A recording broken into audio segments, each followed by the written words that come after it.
I was literally shocked when I moved into my first Victorian terrace house here in the UK.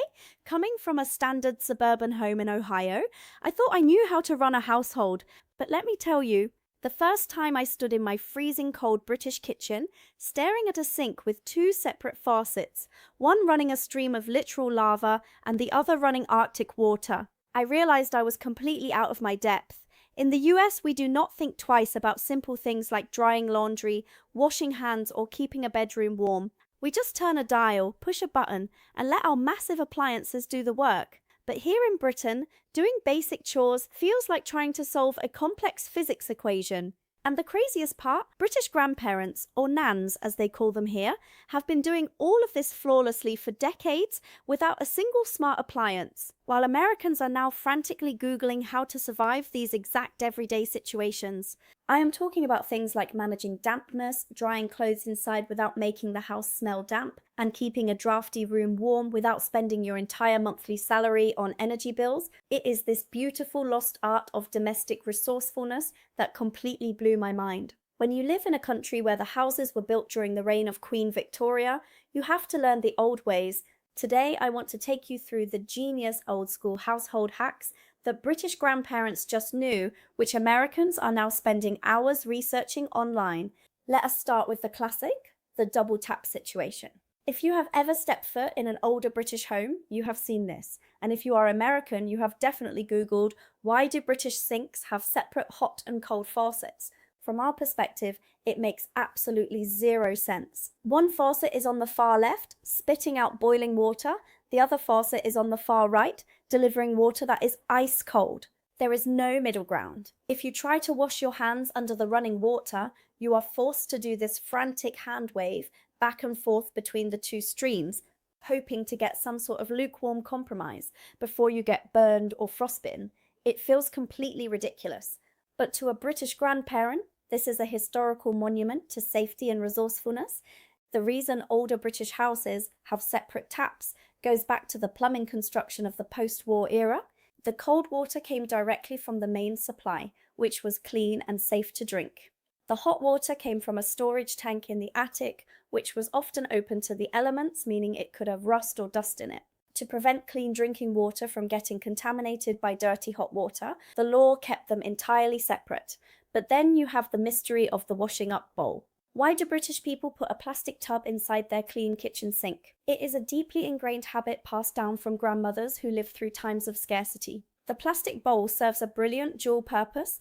Because of those separate taps, you cannot easily wash dishes under a single warm running stream. Instead, you put the washing up bowl in the sink, fill it with hot water from one tap and cold from the other to get the perfect temperature, wash your dishes in the bowl, and then dump the dirty water down the side of the sink. But more importantly, it protects the dishes and saves water. In the UK, water meters are common, and energy to heat water is expensive. By using a bowl, you only use a fraction of the water it would take to fill a massive sink. Plus, if you accidentally drop a delicate ceramic mug, it hits soft plastic instead of hard metal or porcelain. It is a tiny, zero-cost habit that saves water, saves energy, and saves your dishes. Quick thing before we get to the next massive household mystery on this list. The data on this channel shows that over 80% of you watching right now are not subscribed. That means you are showing up for the content, which I absolutely love, but the algorithm has no real reason to show you the next video when I post it. Hit subscribe so you do not miss the next one. Now let us talk about the absolute bane of my existence since moving to England, which is damp and mold. Coming from America, where central air conditioning is basically a human right, I had never even thought about humidity inside a house. If it gets humid, the AC kicks on, dries out the air, and keeps everything comfortable. But in the UK, less than 5% of homes have air conditioning. And because the climate here is basically a permanent mist, and the housing stock is some of the oldest in Europe, moisture gets trapped inside these solid brick walls like a sponge. Americans who move here constantly Google how to get rid of black mold, or why is my wall wet? We go out and buy these loud, expensive, energy-guzzling electric dehumidifiers, hoping they will solve our problems. But a British grandmother would look at you and tell you that you are wasting your money.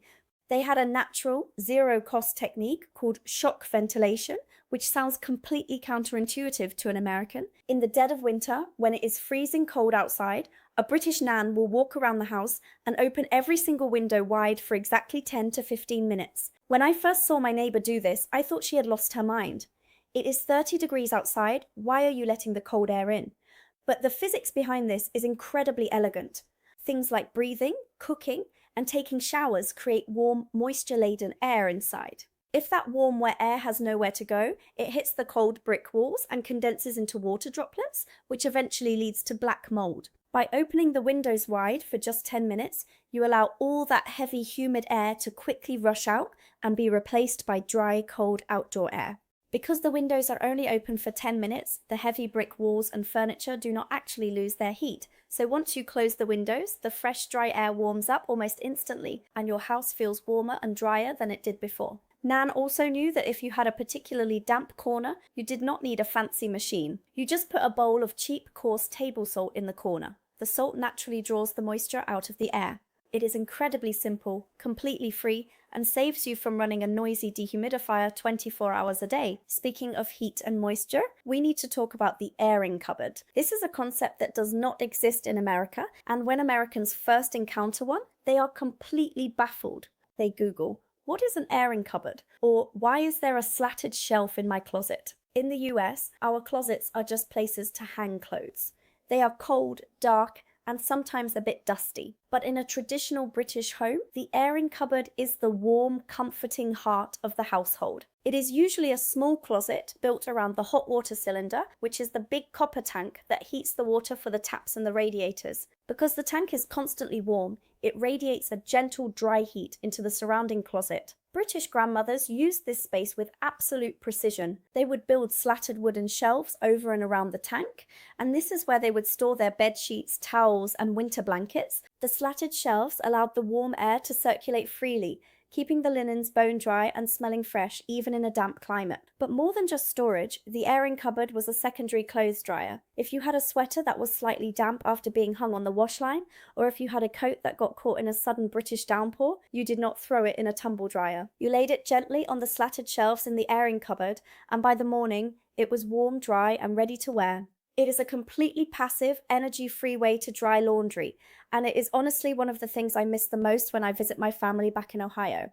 In America, we are so addicted to the instant gratification of our massive high-power clothes dryers that we do not realize how much energy we are wasting, or how much we are damaging our clothes. A tumble dryer is basically a machine designed to slowly destroy your fabrics through friction and high heat. But the airing cupboard dries your clothes gently and naturally. It is the ultimate form of domestic efficiency, and it is something that older generations just took for granted as a standard feature of a well-run home. By the way, if you are really loving this video and my cultural deep dives, do me a huge favor and hype this up in the comments and hit that like button to show some love. It seriously helps a small creator like me more than you know. Also, this is exactly the kind of thing I go much deeper on with the lovely people who support this channel directly. So if you are sitting there thinking, okay, I need the fuller version of these expat culture shocks and historical household secrets, join the membership below. That is where I share the deeper thoughts, the more personal side of my life in the UK, and the extra bits I cannot always fit into these main videos. Now, let us stay on the topic of laundry for a moment, because this is where the cultural divide between the US and the UK becomes a literal chasm. In America, line drying clothes is actually banned in many suburban neighborhoods. Homeowners associations will literally fine you if you hang your sheets outside because they think it looks trashy and lowers property values. So we are completely dependent on our dryers, but in the UK, electricity is incredibly expensive and tumble dryers are seen as a luxury or a winter fallback. Hanging your clothes outside to dry on a wash line or a rotary line is the default. But when Americans try to do this, we often run into two major issues that we end up Googling. First, how do I stop my line-dried clothes from feeling like cardboard? And second, why do my clothes smell like damp dog after drying inside? Once again, British nans had this down to a fine art. If you were drying your clothes outside, They can get stiff because of hard water deposits and a lack of movement. The secret Nan used was incredibly simple. You do not use chemical fabric softeners, which actually coat the fibers in oil and make them less absorbent over time. Instead, you pour a splash of cheap white vinegar into the fabric softener drawer of your washing machine. The vinegar naturally breaks down the mineral deposits in the water, leaving your clothes incredibly soft without any vinegar smell. And if you are forced to dry your clothes inside on a clothes airer or a clothes maiden, as some older Brits call it because of the constant British rain, Nan knew exactly how to position them. You do not just cram as many clothes as possible onto the rack. You space them out and you place the rack in a drafty hallway where air naturally circulates. But my absolute favourite piece of British grandmother wisdom is the unwritten law of laundry modesty. If you look at a traditional rotary wash line in a British garden, you will notice a very specific pattern of how the clothes are hung. The outer lines, which are the most visible to the neighbours, are reserved for large neutral items like bedsheets, tablecloths and bath towels. The inner lines, which are hidden from view, are where you hang the underwear, pyjamas and personal garments. It is this unspoken, beautifully polite social contract. You get your clothes clean and fresh, but you do not subject your neighbours to the sight of your intimate wear, swaying in the wind. Let us talk about keeping warm, because winter in an old British house is a completely different beast than winter in America. In the US, our homes are sealed up like spaceships. We turn our thermostats to 72 degrees, walk around in shorts and t-shirts during a blizzard, and just pay the heating bill without thinking. But in the UK, heating is a serious financial consideration. Old Victorian houses have high ceilings, single glazed windows and solid brick walls with no insulation. If you try to heat the entire house to 72 degrees, you will literally go bankrupt. So Americans who move here quickly find themselves Googling how to keep an old house warm, or what is a draft excluder? The answer is the hot water bottle, or the hottie, as British grandmothers call it. To an American, a hot water bottle is a medical device for bad backs. But in Britain, it is an essential winter survival tool. British nans knew exactly how to use them to maximum effect. You never use boiling water because it can degrade the rubber and cause it to burst. You use hot but not boiling water, and you always put a heavy wool cover over it. Then 10 minutes before you go to bed, you slide the hot water bottle under the duvet, right down where your feet will go. By the time you climb into bed, the sheets are warm and cozy, and you can turn the heating off completely in your bedroom overnight. But keeping warm during the day required another classic Nan invention, the draft excluder. If you look at the bottom of the doors in an old British home, you will often see a long sausage-shaped plush fabric tube lying there. We Americans Google, what is that fabric snake under the door? But it is a draft excluder, often handmade by grandmothers using scraps of old fabric. It sits at the bottom of the door, completely blocking the freezing air from whistling through the gaps. Combine that with the house cardigan, which is a heavy wool sweater that you put on the moment you walk through the door, and you realize that British grandparents did not try to heat the air in the house. They heated themselves. They kept their bodies warm, blocked the cold air from entering, and let the rest of the house stay cool. It is a completely different philosophy of living, and it is incredibly cozy once you get used to it. Now, let us move into the kitchen, because this is where British grandmothers practiced a form of domestic alchemy that is honestly mind-blowing. Americans love to buy a specific plastic bottle of chemical cleaner for every single surface in the house. We have a counter spray, a glass spray, a floor liquid, and a copper cleaner. We Google how to clean tarnished silver and buy expensive toxic pastes, but a British nan could clean her entire house using basic ingredients like vinegar, bicarbonate of soda, and black tea. Yes, black tea. If you have older linen tablecloths or napkins that have stubborn yellowed stains that bleach will not touch, Nan had a brilliant trick. She would tea stain them. You boil a pot of strong black tea, remove the tea bags and soak the stained linens in the tea. It naturally dyes the fabric a beautiful warm vintage ivory shade, which completely masks the stains and makes the linen look like an expensive heirloom. And if you have a pot of potatoes boiling on the stove and you are terrified of it boiling over and making a sticky mess, Nan had a trick that sounds like magic but is actually pure science. You just lay a wooden spoon flat across the top of the open pot. Americans see this on social media now, and Google, does the wooden spoon trick actually work? Yes, it does, and the physics is incredibly cool. When starch-heavy water boils, it creates a layer of bubbles on the surface. Because wood is a natural insulator and is relatively dry and hydrophobic, when the hot bubbles hit the cold, dry wood, they instantly pop, breaking the surface tension of the foam and preventing the pot from boiling over. But my favourite kitchen trick is the biscuit tin hack. In the UK, biscuits are a serious cultural institution. You cannot have a cup of tea without a biscuit. But because of the damp climate, if you leave biscuits in a jar, they quickly go soft and stale. To prevent this, British grandparents would store them in a tin, but they would put sugar cubes in the tin with them. The sugar cubes naturally absorb any stray moisture inside the tin, keeping the biscuits perfectly crisp. If you have soft cookies that you want to keep soft, you do the opposite and put a slice of fresh apple in the tin, which slowly releases moisture and keeps them chewy. It is these tiny, brilliant adjustments using simple household items that show just how much practical knowledge we have lost. Finally, we have to talk about the absolute masterpiece of British domestic resourcefulness, which is the Sunday roast pipeline.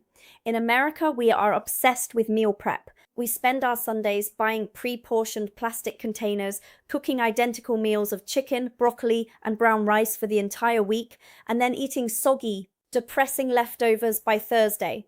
But a British grandmother would look at that and ask why you are punishing yourself. They had a much better, much tastier system that was born out of the post-war rationing era, where food was scarce and nothing could be wasted. It all started on Sunday with the roast, usually a joint of beef, a whole chicken, or a leg of lamb, cooked slowly with roasted potatoes, carrots, and Yorkshire puddings. It was a massive celebratory feast, but that Sunday roast was the starting engine for the entire week's menu.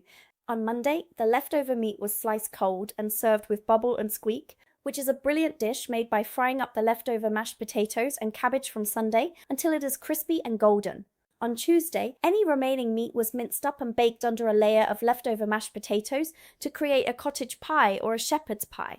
On Wednesday, the bones from the roast were simmered in a pot for hours to create a rich, nourishing bone broth, which was filled with root vegetables and pearl barley to make a hearty soup that would last for days. And if there was any stale bread left over at the end of the week, it was baked with milk, eggs, sugar, and raisins to create a rich, comforting bread and butter pudding. It was this beautiful, seamless pipeline where one single piece of meat and a few basic vegetables naturally transformed into 4 or 5 completely different, incredibly delicious meals throughout the week. There was no waste, no plastic containers, and no eating the exact same boring meal 5 days in a row. It was a system built on deep culinary intelligence, patience, and a profound respect for the ingredients.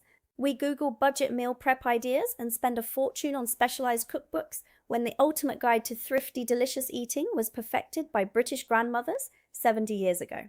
Living in the UK has taught me that the things we take for granted in America, our massive appliances, our constant central heating, our chemical cleaners, are not always the best way to live. Sometimes the old ways, the resourcefulness, the patience, and the simple hacks of a British nan are not only better for our wallets, but better for our homes and our planet. It is about slowing down, understanding how your house actually works, and realizing that you do not need to Google a modern solution to a problem that our grandparents solved with a wooden spoon and a splash of vinegar decades ago. So the next time you are tempted to buy a fancy new gadget or a bottle of chemical spray, just ask yourself, what would a British grandmother do? Thank you so much for watching, and I will see you in the next one.